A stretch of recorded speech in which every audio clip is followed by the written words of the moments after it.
7. Orar los misterios del plan de Dios. ¿Qué si tuvieras un compañero de oración, alguien que fuera tu amigo, que supiera tanto acerca de Dios que nunca orara erradamente? ¿Qué si él siempre conociera desde el principio hasta el fin y conociera la voluntad de Dios para ti en cada una de tus circunstancias? ¿Qué si este compañero de oración hablara con tal sabiduría que siempre estuviera a un paso adelante del diablo y nunca orara en incredulidad porque conoce la mente de Dios? ¿Qué si él supiera lo que Dios está llamado a hacer en todo detalle y jamás en la historia de la creación haya fallado en una de sus oraciones? ¿Te gustaría que alguien así orara por ti? Y si tuvieras a alguien así, ¿cuánto le permitirías orar por ti? 3 minutos al día, o tanto como él quisiera. Bien, tú puedes tener tal compañero de oración. Solo abre tu boca y di: hola, Espíritu Santo. Encontrando la perfecta voluntad de Dios para ti. Cada vez que pasas una hora o un día orando en lenguas, estás orando con la mente de Cristo que abarca completamente la revelación fundamental de la Iglesia, el misterio de todo lo que Cristo, la esperanza de gloria, es en ti, para ti, y a través de ti. Cuando perseveras orando esos misterios, el Espíritu Santo también expresa la mente de Cristo para ti a un nivel muy personal, ayudándote a encontrar y a caminar en el perfecto plan de Dios para tu vida. Ese es uno de los papeles más cruciales del Espíritu Santo en tu vida. ¿Por qué? Bien, ¿estás seguro que sabes exactamente cuál es tu llamado en el cuerpo de Cristo? ¿Sabías que puedes pasar toda tu vida bajo el control de la carne y nunca encontrar la perfecta voluntad de Dios para ti? Por ejemplo, si te detienes en el camino para pelear con la gente, no irás más allá de esa pelea hasta tanto la trates de acuerdo con la palabra. Esa es la razón por la que la Biblia dice que hay una buena, aceptable y perfecta voluntad de Dios para tu vida. Romanos 12 2.2. Jesús también habló sobre los diferentes tipos de terreno en los corazones de las personas: unos rinden al 30, otros al 60, y otros al 100 por uno de la palabra que es sembrada. Marcos 4:20. Muchas personas nunca dejan la etapa de 30 por 1 del plan de Dios para ellos. Pasan sus vidas enteras defraudados de su recompensa porque no saben desatar el poder del Espíritu Santo dentro de ellos. Si entendieran cómo hacer eso, entonces cada día los llevaría más cerca al plan perfecto de Dios. El próximo año sería diferente de este año, y después de 5 años en el camino, serían capaces de mirar atrás y saber que no desperdiciaron ese tiempo. Yo hice una búsqueda personal para descubrir en la palabra de Dios no solo cómo encontrar la perfecta voluntad de Dios para mi vida, sino cómo caminar en el poder del Espíritu Santo para obtenerlo. Y encontré mi respuesta en el libro de Romanos. Y ahora no hay nada sobre esta tierra que el diablo pueda hacer para detenerme, porque mayor es el que está en mí que el que está en el mundo. 1 Juan 4:4. La buena, aceptable y perfecta voluntad de Dios. Miremos lo que Pablo dijo en Romanos 12:1 y 2, sobre la buena, aceptable y perfecta voluntad de Dios. Así que, hermanos, os ruego por las misericordias de Dios, que presentéis vuestros cuerpos en sacrificio vivo, santo, agradable a Dios, que es vuestro culto racional. No os conforméis a este siglo, sino transformaos por medio de la renovación de vuestro entendimiento, para que comprobéis cuál sea la buena voluntad de Dios, agradable y perfecta. Estos versos dicen que de alguna forma cuando yo presento mi cuerpo como sacrificio vivo, pasaré por un proceso que causará que ya no sea más conformado a este mundo, la manera de pensar y accionar. De algún modo experimentaré una transformación por la renovación de mi mente para no solo demostrar la buena, sino la aceptable, y finalmente la perfecta voluntad de Dios. Así que mi pregunta a Dios era esta: ¿a qué voluntad perfecta te refieres, Señor? Es decir, si voy a ofrecer mi cuerpo como sacrificio vivo y, como resultado, encontraré tu voluntad perfecta, me gustaría saber qué voluntad perfecta estoy buscando. Me dirigí a alguien reconocido por su conocimiento de las Escrituras y le pregunté: ¿de qué voluntad perfecta de Dios se refiere la Biblia en Romanos 12:2? Él me preguntó: ¿cuál es su formación espiritual, hermano Robertson? Mi trasfondo de denominaciones es de las iglesias de la ultrasantidad. Nosotros creíamos que era pecado usar joyería y que las mujeres no debían cortarse el cabello. Y observábamos mucho de la ley en lo que se debía y no debía hacer porque pensábamos que eso complacía a Dios. Y también pensábamos que Dios enviaba enfermedad para enseñarnos lecciones y nos daba pobreza para mantenernos humildes. Bueno, ¿cree usted todavía de esa manera? No, yo contesté. Yo creo que Jesucristo llevó mis enfermedades y tomó mis dolencias, y ya no tengo que estar enfermo más. Sería un acto de injusticia de parte de Dios ponerme las enfermedades cuando Él ya las puso en Jesús. Y creo que Él se complace en bendecirme materialmente y financieramente, para que no viva en quiebra. El hombre dijo, eso es correcto. Mire, usted está siendo transformado por la renovación de su mente según aprende más de la palabra de Dios. Usted está encontrando la buena, la aceptable y la perfecta voluntad de Dios. La explicación de mi amigo es en parte lo que dice ese verso. Pero después entendí que cuando el verso 2 no se quita del contexto, es más fácil ver exactamente de lo que está hablando. La buena, aceptable y perfecta voluntad de Dios se refiere a tu llamado en el cuerpo de Cristo, que Dios te ha dado por su gracia. Y si alguna vez aprendes a presentar tu cuerpo como sacrificio vivo, no solo encontrarás la buena y aceptable, sino la perfecta voluntad de Dios para tu vida. Demuéstrame eso, hermano Robertson. Con mucho gusto. Miremos Romanos 12, 4-8, porque de la manera que en un cuerpo tenemos muchos miembros, pero no todos los miembros tienen la misma función, así nosotros, siendo muchos, somos un cuerpo en Cristo, y todos miembros los unos de los otros. De manera que, teniendo diferentes dones, según la gracia que nos es dada, si el de profecía, úsese conforme a la medida de la fe. O si de servicio, en servir, o el que enseña, en la enseñanza, el que exhorta, en la exhortación, el que reparte, con liberalidad, el que preside, con solicitud, el que hace misericordia, con alegría.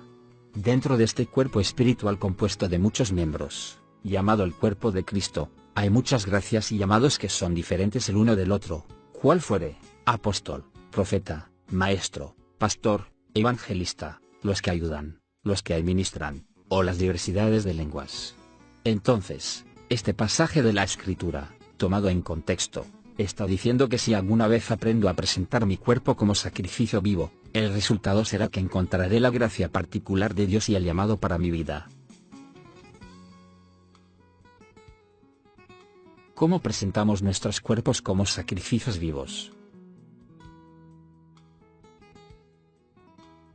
La razón por que algunas personas no experimentan muchas victorias de fe en su vida es que no están cumpliendo con su llamado. No están encontrando lo que Dios quiere que ellos hagan. No buscan a Dios para descubrir cuál es su perfecta voluntad para sus vidas. Personalmente, yo estoy tan hambriento de conocer la voluntad perfecta de Dios para mi vida que haría cualquier cosa que fuera necesaria para lograr esa meta. Yo quiero saber hasta el máximo grado de lo que Jesús me ha llamado a hacer, con qué propósito yo nací, y qué unciones están disponibles para mí. Así que en mi búsqueda, mi pregunta no era si debía presentar mi cuerpo como sacrificio vivo. Estaba tan hambriento por Dios que no me rehusaría a hacerlo. Mi pregunta era esta: ¿hay alguna manera en que pueda averiguar cómo presentar mi cuerpo en sacrificio vivo? En este caso, que alguien por favor me diga como signo de exclamación abierta para que corra a hacerlo. Quiero que oigas mi causa. Si yo fallo en cumplir mi llamado, que no sea porque me has enseñado mal. No permitas que me quede estancado en doctrinas carentes de poder que dicen las lenguas no son para hoy, robándome la victoria hasta dejarme sin recompensa. Muéstrame cómo puedo caminar hacia Dios y recibir lo mejor que Él tiene para mí. Solo te ruego que oigas mi clamor. Luego si fallo, no será porque otro se llevó mi victoria. Bien, continué escudriñando y estudiando para obtener la respuesta a mi pregunta. Entonces un día descubrí que no tenía que ir más allá que al apóstol Pablo y al libro de Romanos para aprender cómo presentar mi cuerpo en sacrificio vivo. Toda condenación es anulada. Observa que en Romanos 12, 1, dice, así que, hermanos, os ruego por las misericordias de Dios. La expresión así que significa basado en lo que ya he dicho.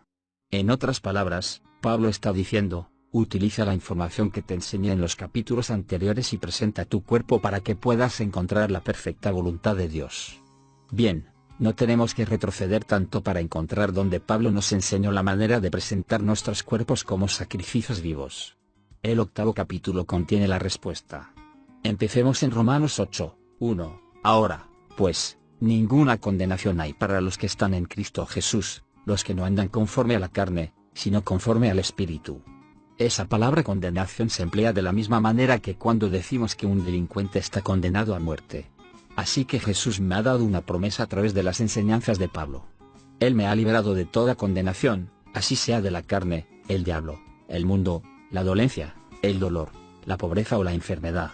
Ninguna de estas cosas inspiradas por el infierno tienen más poder para realizarse en mí, si cumplo con una condición: yo debo caminar en el espíritu y no en la carne. Pablo realmente está hablando de andar según la nueva naturaleza, el espíritu humano nacido de nuevo que recibimos cuando nacemos de nuevo.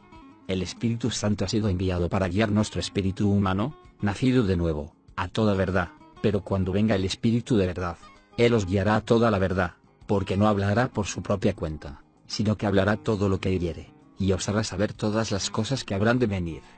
Juan 16:13. El Espíritu Santo le enseña a mi espíritu humano, nacido de nuevo, que ya no estoy bajo la condenación del pecado, la enfermedad y la pobreza. Y ya no tengo que andar más como un hombre natural en la carne. Ahora debo andar conforme al nuevo hombre, nacido de nuevo, tal como me enseña y me guía el Espíritu Santo. El diablo me condenó a morir en mis pecados para que por toda la eternidad, el infierno fuera mi hogar. Pero Jesús tomó mi lugar. Él tomó esa condena sobre sí mismo. Ahora, porque Jesús fue condenado, yo puedo ser libre. Él se hizo pecado por mí para que yo pueda ser hecho justicia de Dios en Cristo. 2 Corintios 5:21. Yo fui condenado a morir bajo la pena de cada enfermedad condenable conocida en la humanidad. Pero Jesucristo fue mi sustituto. Él llevó mis enfermedades y tomó mis dolencias. Mateo 8:17, muriendo bajo la sentencia de condenación de mis enfermedades. Ahora, mientras yo ande en el Espíritu, esa sentencia de condenación ya no puede realizarse más en mí. Yo fui condenado a morir en pobreza. Pero el mismo Jesús, por la gracia de Dios, tomó mi condena a la pobreza sobre él, porque ya conocéis la gracia de nuestro Señor Jesucristo, que por amor a vosotros se hizo pobre, siendo rico, para que vosotros con su pobreza fueseis enriquecidos. 2 Corintios 8:9. Ahora, si alguna vez aprendo a andar en el Espíritu y no por los dictados de la carne, esa sentencia de condenación ya no puede realizarse en mí. Así que nosotros que nacimos de nuevo tenemos una promesa. Todas las sentencias de condenación por la carne, el diablo o el mundo se anulan si andamos según el Espíritu y no la carne. ¿Cómo caminar según el Espíritu? Eso me trae a esta pregunta: ¿cómo camino según el Espíritu? Pablo no haría la declaración que hizo en Romanos 8:1 sin continuar con las instrucciones de cómo dejar atrás el andar en la carne para caminar en el Espíritu. En los versos que siguen, Pablo diferencia entre el caminar o andar en el Espíritu y el caminar o andar en la carne. Observa que en el verso 13 dice: porque si vivís conforme a la carne, moriréis. ¿No deseas que Pablo no hubiera sido tan evidente sobre el tema? Mas si por el Espíritu hacéis morir las obras de la carne, viviréis. Así que ahora Pablo está diciéndome que para caminar o andar en el Espíritu, debo mortificar de algún modo, o poner a muerte, las obras de la carne a través del poder de mi espíritu nacido de nuevo, cuando es edificado y fortalecido por el Espíritu Santo.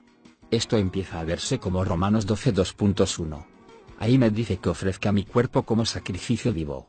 Pero atrás en Romanos 8:13, me dice que yo no puedo hacerlo a través del poder de la voluntad, la energía de la carne, tiene que ser a través del Espíritu. Vamos a hablar más sobre mortificar las obras de la carne más adelante.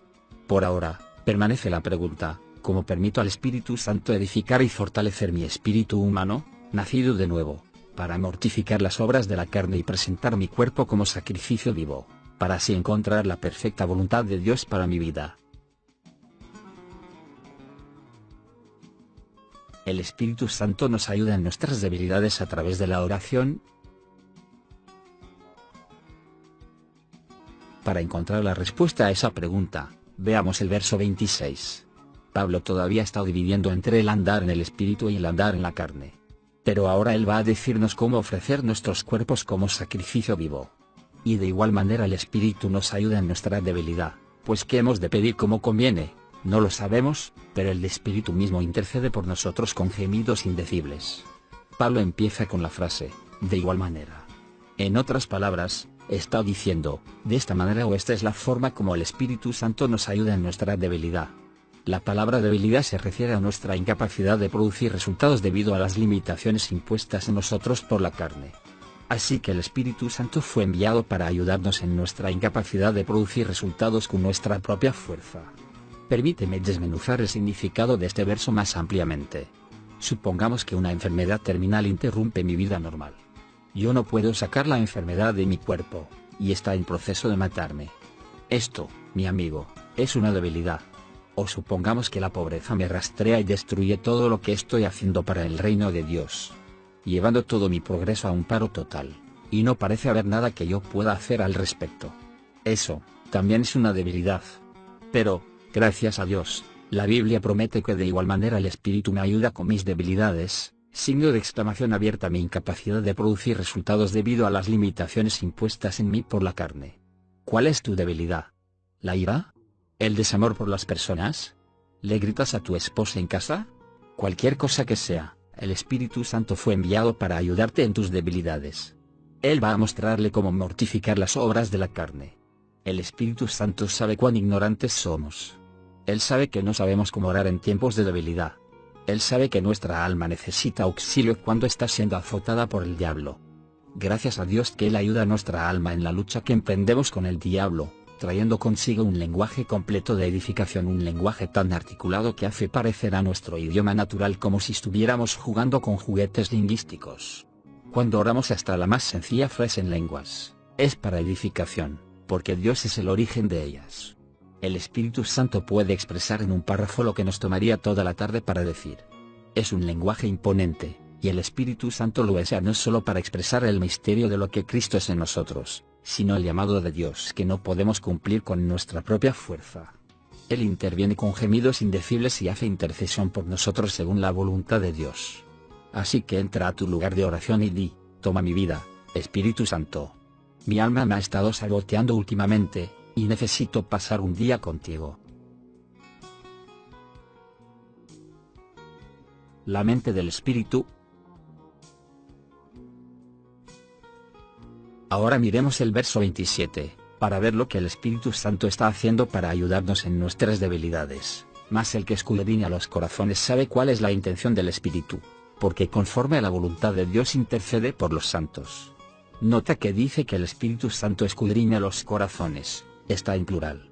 Esto significa que el Espíritu Santo tiene el poder para escudriñar los corazones de todo el cuerpo de Cristo y de representar a cada persona ante el trono del Padre, a todos al mismo tiempo. Esta habilidad es lo que le hace ser Dios.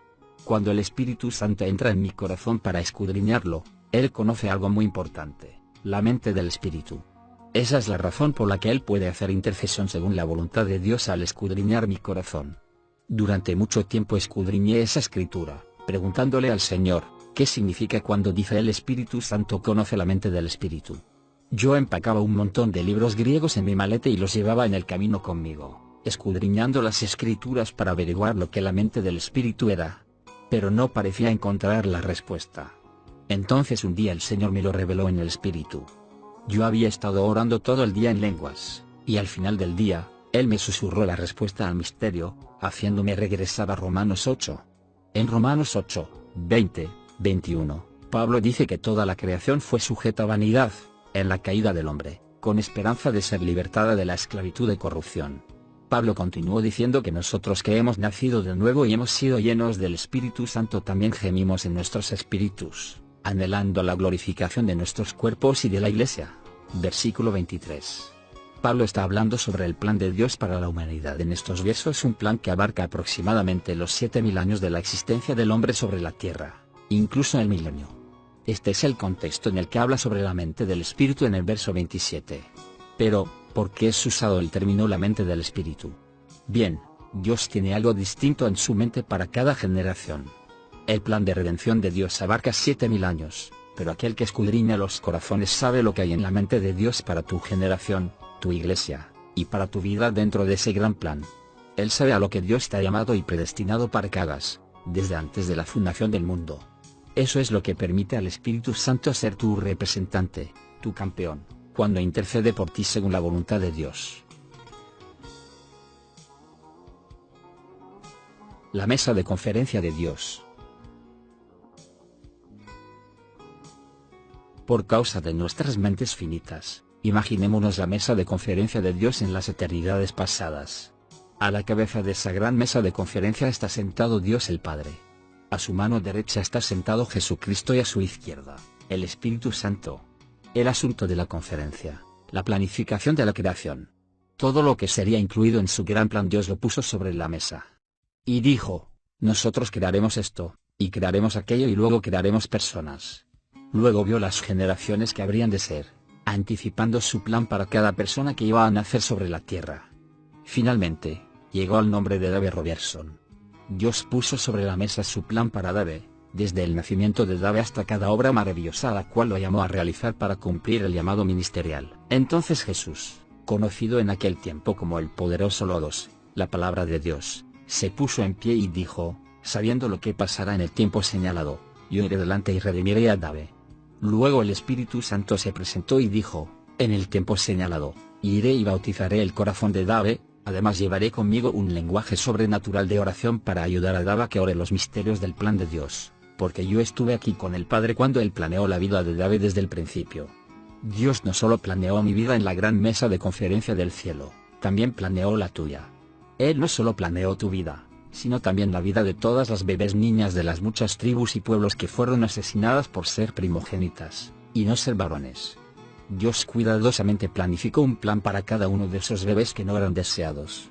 De hecho, nunca ha habido persona nacida en esta tierra que Dios no haya planeado su vida desde el principio hasta el final. ¿Y quién conoce el plan de Dios para ti? ¿Quién mejor que el Espíritu Santo que estaba con Dios Padre cuando lo planeó todo? Ahora el Espíritu Santo vive dentro de ti y escudriña tu corazón para ver si estás andando por el buen o mal camino. Tu mente natural no sabe discernir si estás en el camino correcto. Pero el Espíritu Santo dice, si tú me permites, te ayudaré en tus debilidades y empezaré a hacer intercesión por ti según la voluntad de Dios. Oraré el plan de Dios para tu vida. Nada puede separarte del plan de Dios. No puedo pasarme 6 horas orando en el Espíritu Santo y adorando a Dios sin que el Espíritu Santo tome el plan de Dios, su perfecta voluntad para mi vida, y la ejecute delante de mí. Mientras estoy orando, el Espíritu Santo tomará y quitará de mí cada estorbo y cada montaña del camino que se interpone al cumplimiento de la perfecta voluntad de Dios. ¿Y quién puede disputar en contra del Espíritu Santo? Esta es la razón por la que Romanos 8:28 dice, y sabemos que a los que aman a Dios, todas las cosas les ayudan a bien, esto es, a los que conforme a su propósito son llamados. ¿Por qué todas las cosas ahora ayudan a bien? Porque el Espíritu Santo es el que toma todo lo que es contrario a la voluntad de Dios en mi vida y usa su poder para reemplazarlo con el perfecto plan de Dios. Y Él lo hace porque he descubierto cómo desatar la perfecta voluntad de Dios en mi vida. Ahora puedes ver por qué en Romanos 8 concluye con semejante nota de triunfo. Antes, en todas estas cosas somos más que vencedores por medio de aquel que nos amó. Por lo cual estoy seguro de que ni la muerte, ni la vida, ni ángeles, ni principados, ni potestades, ni lo presente, ni lo porvenir, ni lo alto, ni lo profundo, ni ninguna otra cosa creada nos podrá separar del amor de Dios, que es en Cristo Jesús Señor nuestro. Romanos 8:37 al 39. ¿Cómo pude convencerme que ni lo alto, ni lo profundo, ni ninguna cosa creada, ni lo presente, ni lo porvenir pueden separarme del plan de Dios y su amor por mí? Porque descubrí cómo caminar en el Espíritu y no en la carne. Aprendí cómo dejar al Espíritu Santo obrar el plan de Dios en mi vida cuando oro mucho en el Espíritu Santo. Rindiendo tu autoridad al Espíritu Santo. Aquí es donde me emociono. En su sabiduría infinita, el Espíritu Santo conoce nuestra debilidad y sabe cómo ayudarnos a conquistar nuestras debilidades. Ciertamente Él no iba a intentar conquistar nuestra alma, nuestra mente, nuestra voluntad, nuestro intelecto o nuestras emociones primero. La mayoría de nosotros hemos demostrado, más allá de cualquier duda razonable, que podemos perder el equilibrio en estas áreas. Nos enfadamos el uno al otro, caemos en pecado, nos mantenemos al borde de la carnalidad, no podemos someter nuestra alma para orar cuando debemos hacerlo. Así que el Espíritu Santo pasó por alto todo ese desorden, nuestra alma vacilante, nuestras derrotas, nuestros altibajos emocionales, nuestro llorisqueo, nuestros discursos inflados de error doctrinal, nuestra postura de derrota y nuestras pequeñas decepciones. En cambio, entró directo en las profundidades de nuestro espíritu. la nueva creación que contiene toda la autoridad que Jesús nos transfirió. Y Jesús se acercó y les habló diciendo: toda potestad me es dada en el cielo y en la tierra. Por tanto, id, y haced discípulos a todas las naciones, bautizándolos en el nombre del Padre, y del Hijo, y del Espíritu Santo. Mateo 28, 18,19. Entonces el Espíritu Santo nos dijo a cada uno de nosotros: mira, pequeño, estás siendo azotado porque eres endeble y débil y tu espíritu no tiene ningún entendimiento de la revelación. Pero tu espíritu humano tiene una nueva naturaleza, una capacidad de entender asuntos espirituales, y la autoridad espiritual que deposité en ti cuando naciste de nuevo. Así que, si me permites, ahora yo estoy aquí, y me gustaría que me prestes tu autoridad. Como verás, necesito un vencedor. Y aunque soy el todopoderoso Espíritu Santo, nada puedo hacer en tu vida sin que tú me lo autorices. Para empezar, necesito tu permiso y tu autorización para interceder a través de ti. ¿Estás dispuesto a permitirme que te ayude a cumplir la perfecta voluntad de Dios para tu vida? Como puedes ver, el Espíritu Santo tiene un impedimento: nosotros. Él hubiera terminado componiendo el desorden de la humanidad hace mucho tiempo si no fuera por el impedimento que tiene. Él ni siquiera puede orar a través nuestro hasta que le otorguemos esa autoridad. Solo cuando rindamos nuestra autoridad a Él, transferirá su lenguaje sobrenatural a nuestro espíritu humano, dándonos palabras para orar misterios ante el trono de Dios. Si somos sabios, le daremos nuestra autoridad al más sabio, al ser más poderoso del universo, aquel que se movió sobre la faz de lo profundo y separó los firmamentos superiores e inferiores. Él que tiene todo ese poder, solo necesita que la autoricemos para obrar en nuestra vida. En el momento que empezamos a orar en el Espíritu Santo, le damos al cielo la autoridad para crear esa oración en nuestro espíritu y así poder orar la mente de Cristo. Cuando rendimos nuestra autoridad a Él, orando en el Espíritu Santo, le damos libertad para que nos mueva hacia la perfecta voluntad de Dios en nuestra vida. Regando la semilla del plan de Dios. ¿No deseas que hubiera un libro de Robertson, un libro de, inserta tu nombre, que siguiera el libro de Apocalipsis? Si lo hubiera, podría buscar el capítulo que representara el año particular en que estoy viviendo. Permíteme ver, este es el 53º año de mi vida, así que me iré al capítulo 53. Mira aquí, se supone que vaya a esta ciudad y predique en esta iglesia el próximo mes.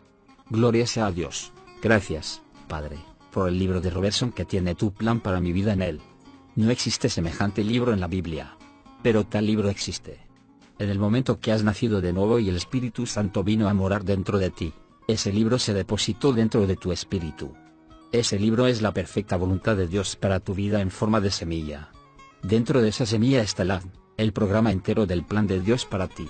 Y si te rindes al Espíritu Santo, Él hará realidad el contenido de esa semilla, haciéndote crecer en un árbol de bendición, fuerte y profundamente arraigado, con un propósito divino. Él obrará el plan de Dios continuamente, escudriñando tu corazón, momento a momento y orando la voluntad de Dios para la vida que tienes por delante. Mira, la dirección del Espíritu Santo no es un antojo o un pensamiento pasajero. Cuando sigues su dirección, tu vida no será así: oh, yo pienso que Dios quiere que vaya a esa ciudad mañana. Luego al día siguiente: oh, yo no estoy seguro si Él quiere o no que vaya. Y al día siguiente: oh, yo pienso que Él realmente quiere que vaya. El Espíritu Santo no ejecuta las cosas de la manera que un hombre natural las hace. Él no juega con tu vida. Él quiere llevarte al éxito. Pero tú debes cooperar con Él permitiéndole orar a través de ti.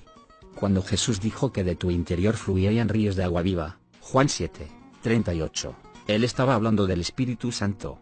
Así que mientras más ores en el Espíritu Santo, más estarás regando la semilla que contiene el plan de Dios. Mientras te mantengas orando y sembrando al Espíritu, eventualmente segarás del Espíritu, porque la semilla germinará y crecerá en la voluntad y la dirección de Dios para tu vida. Cuanto más crezca la semilla, más claro se volverá el plan de Dios. Si andas conforme al Espíritu, la dirección divina será tan clara en tu vida que será casi imposible que te dirijas en la dirección equivocada. La dirección de Dios ya no será difícil de encontrar, ni será difícil de perder. Literalmente tendrás que pasar por encima de Dios para fallar. La sabiduría y la guía de Dios gradualmente te cautivarán y sorprenderán, al punto que la voz del Espíritu Santo será más fuerte que la voz del enemigo que te rodea con adversidades proclamando que fracasarás. En cada nivel que alcances dentro del plan de Dios, La unción de su espíritu estará ahí para darte la gracia, para que cumplas su perfecta voluntad. El diablo tiene tanto miedo que recibas este mensaje y lo apliques en tu vida. Creo que no tienes idea de cuán asustado el diablo está de la oración. Él sabe que solo tiene una oportunidad para impedir que tú cumplas el propósito para el que has nacido. Él tiene que alejarte de la oración para que el Espíritu Santo no pueda obrar el plan de Dios en ti. Aparte de esa estrategia, el diablo no tiene oportunidad, porque mayor es el que está en ti que el que está en el mundo. 1 Juan 4:4. Bien hecho. Entonces, ¿por qué es tan importante que aprendas a desatar el poder del Espíritu Santo en tu vida para caminar en la perfecta voluntad de Dios? Porque tan cierto como que respiras, en el tiempo marcado por Dios que toda la creación ha anhelado, al sonido de una gran trompeta, Jesús dividirá el cielo oriental al son de la gran trompeta. En ese día, cuando mires a Jesús cara a cara, ¿qué le dirás? ¿Podrás estar ante Él sabiendo que has escogido creer en Dios lo suficiente como para rendirle tu vida en el tiempo que podrías marcar una diferencia? En ese caso, oirás las palabras: has hecho un buen trabajo, mi buen y fiel siervo. Estoy intentando ayudarte a entender el valor que tiene la recompensa del Cordero por haber cumplido tu llamado. En el día que te pares ante el Maestro, darías todo lo que posees por un simple gesto de aprobación, una mirada de sus ojos que digan: bien hecho. Lo darías todo para saber que Él sabe el infierno que has pasado por entregar tu vida entera por su llamado. Él verá las multitudes que has llevado al cielo contigo. Nada puede reemplazar ese premio. Alguien puede decir: pero yo no tengo tiempo para orar. Por supuesto que no, porque nunca has tomado la calculadora del Espíritu Santo y calculado lo que tu falta de oración le ha costado a tu carácter y tu vida. Si alguna vez lo hubieras hecho, dirías: no tengo tiempo para no orar. Cualquier cosa que no estés haciendo, es porque no quieres hacerla. Si no estás orando como debieras, la razón es simple: no quieres hacerlo. Bueno, pero yo tengo una profesión. Y no tengo mucho tiempo para orar. Pero la razón por la que estás en esa situación es porque lo has escogido así. ¿Puedo tener una profesión y también una ferviente vida de oración? Tú no sabes lo que es una profesión hasta que le permites al Espíritu Santo ayudarte con su poder. Tú tienes un llamado que nadie más lo tiene. Dios tendría que cambiar el orden de las cosas en el cuerpo de Cristo si tú no encontraras y cumplieras lo que Dios te ha llamado a hacer. Pero puedes encontrar tu llamado divino. Aún estás sobre la tierra y todavía estás respirando. Aún tienes la oportunidad de permitir que el Espíritu Santo ore por ti para ayudarte a encontrar y cumplir la perfecta voluntad de Dios para tu vida. ¿Le permitirás a tu carne perezosa que te prive de oír las palabras: bien hecho? Yo no lo creo. Tu deseo es ser guiado por el Espíritu. Tu deseo es ser llevado de este lugar natural a ese lugar natural. Pero debes entender esto: mucho antes que te guíe a ser una fuerza, en lo natural para mí, yo comenzaré a guiarte en lo espiritual. Porque te llevaré de gloria en gloria, del lugar de aflicción a un lugar de descanso, para que cuando te entregue lo que quiero que hagas, resistas el fuego y pases la prueba. Así que entra en mi gracia. Aún tienes que experimentar lo mejor que tengo para ti. Porque es un lugar de reposo, dice el Espíritu de gracia. Es lo mejor que tengo para ti.